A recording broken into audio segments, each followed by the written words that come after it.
सांसद राहुल गांधी का आज रायबरेली का दौरा है। इस पर जानकारी आपको दे देते हैं। सुबह 9:30 बजे के आसपास राहुल गांधी फुर्सतगंज एयरपोर्ट पहुंचेंगे और इसके बाद 9:45 बजे के करीब गेस्ट हाउस पहुंचने वाले हैं। पार्टी कार्यकर्ताओं में वकील, डॉक्टर संघ, व्यापार मंडल से जुड़े हुए लोग होंगे जिनसे मुलाकात करने वाले हैं राहुल गांधी।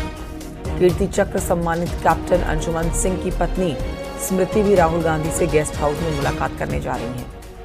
राष्ट्रपति द्रौपदी मुर्मू के हाथों उनको सम्मानित किया गया था। कीर्ति चक्र मिला है अंशुमन को और ऐसे में आज उनकी पत्नी मुलाकात करेंगी राहुल गांधी से।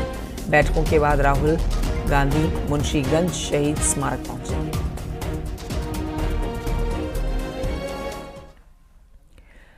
यूपी में एक बार फिर से तमाम सियासी दल सक्रिय हो चुके हैं। लोकसभा चुनाव के बाद एक बार फिर से तमाम दलों को मौका मिल रहा है सियासी ताल ठोकने का, क्योंकि यूपी में 10 विधानसभा सीट पर उपचुनाव होने वाले हैं।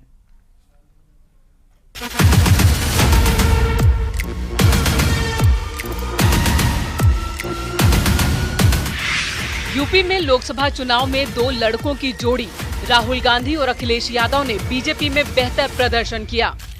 यूपी में बीजेपी के मिशन 80 को करारा झटका लगा और उसे 29 सीटों का नुकसान हुआ।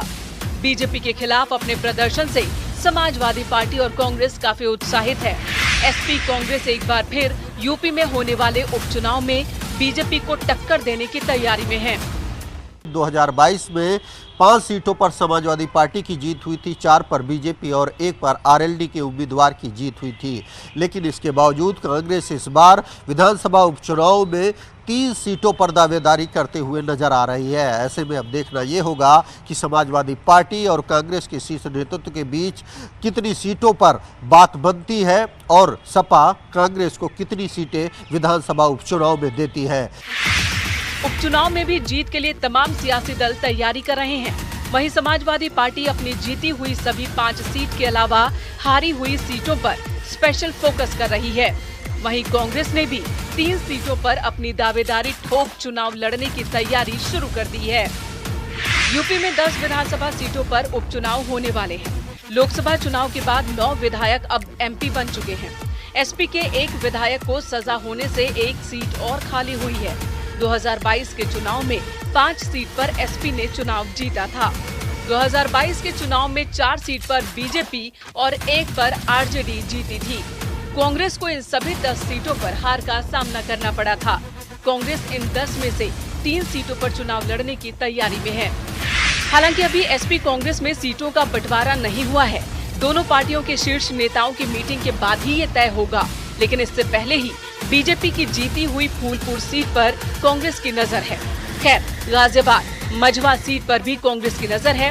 आरएलडी को मीरापुर में भी घेरने की तैयारी में कांग्रेस जुटी है। सीटों का जो बंटवारा है उसको लेकर राष्ट्रीय स्तर पर बात चल रही है। वरिष्ठ नेताओं के बीच में सकारात्मक माहौल में बातचीत चल रही है, बहुत अच्छे तरीके से। और कांग्रेस पार्टी, समाजवादी पार्टी के कार्यकर्ता सभी 10 की 10 विधानसभा की जो उपचुनाव की सीटें उसमें पूरी ताकत से चुनाव लड़ेंगे और भारतीय जनता पार्टी के पास जवाब नहीं है, उनको हराने का काम करेंगे। वहीं बीजेपी का दावा है कि उसे एसपी और कांग्रेस के नेताओं की जोड़ी से कोई फर्क नहीं पड़ता। बीजेपी ने सभी 10 सीटों पर होने वाले उपचुनाव में जीत का दावा किया है। देखिए, मुझे लगता है कि झूठ की हांडी जो है बार बार नहीं चढ़ती। एक बार 2024 में जो है समाजवादी पार्टी और कांग्रेस ने थोड़ा बेहतर प्रदर्शन कर लिया, लेकिन हमें मालूम है कि हमारी कमियां कहां कहां रही हैं। 10 सीटों पर जिन पर चुनाव है उन पर हमारी तैयारी पूरी है। हमारे कार्यकर्ता एक बार फिर से नई एनर्जी के साथ लगे हैं और निश्चित रूप से एक शानदार जीत भारतीय जनता पार्टी इन 10 सीटों पर दर्ज करने जा रही है। लोकसभा चुनावों के रिजल्ट से अखिलेश और राहुल गांधी को यूपी में नई संजीवनी मिली है और ऐसे में देखना होगा कि क्या 2 लड़कों की जोड़ी उपचुनाव में भी वही मैजिक दिखा पाएगी या फिर बीजेपी इस बार पिछली गलतियों को सुधारते हुए अपना प्रदर्शन बेहतर करेगी। फिलहाल ये बात तय है कि जिस तरह से लोकसभा चुनाव के दौरान सपा और कांग्रेस मिलकर चुनाव लड़कर बीजेपी को एक कड़ी चुनौती दी, उसी तरह विधानसभा उपचुनाव में भी बीजेपी के लिए एक बार फिर सपा कांग्रेस का इंडिया गठबंधन किसी बड़ी चुनौती से कम नहीं होगा। कैमरामैन गोपी गिरी के साथ राजीव प्रताप सिंह, न्यूज़ 18 लखनऊ।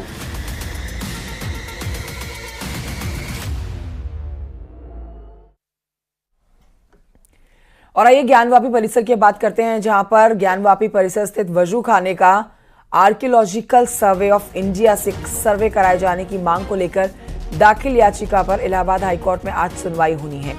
आज होने वाली सुनवाई में पहली बार दोनों पक्ष अपनी अपनी दलीलें पेश करेंगे। पिछली सुनवाई में मुस्लिम पक्ष कोर्ट में पेश नहीं हुआ था।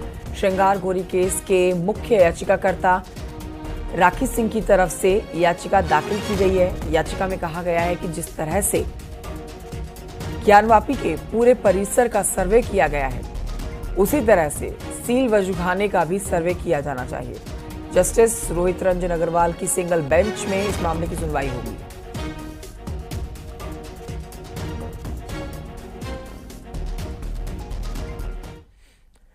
और आइए बात करते हैं नीट मामले की। नीट विवाद बढ़ता जा रहा है। इस मामले पर सुप्रीम कोर्ट में दायर 38 याचिकाओं पर सुनवाई हुई है। कल सुनवाई के दौरान सुप्रीम कोर्ट ने सीबीआई से शाम 5 बजे तक स्टेटस रिपोर्ट तलब करने को कहा है। सुप्रीम कोर्ट ने कहा है कि हम नीट परीक्षा की पवित्रता सुनिश्चित करने के बारे में चिंतित हैं, ताकि ऐसी घटनाएं दोबारा ना हो। सरकार को प्रसिद्ध विशेषज्ञों की एक टीम गठित करने पर विचार जरूर करना चाहिए।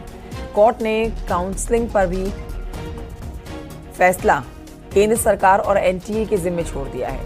पूरे मामले में अब तक क्या ठोस कदम उठाए गए हैं, इस पर एनटीए और केंद्र सरकार को जवाब देना है। सीबीआई को भी स्टेटस रिपोर्ट बुधवार शाम 5 बजे तक देनी होगी, यानी कि गुरुवार 11 जुलाई को इस मामले की अगली सुनवाई होगी।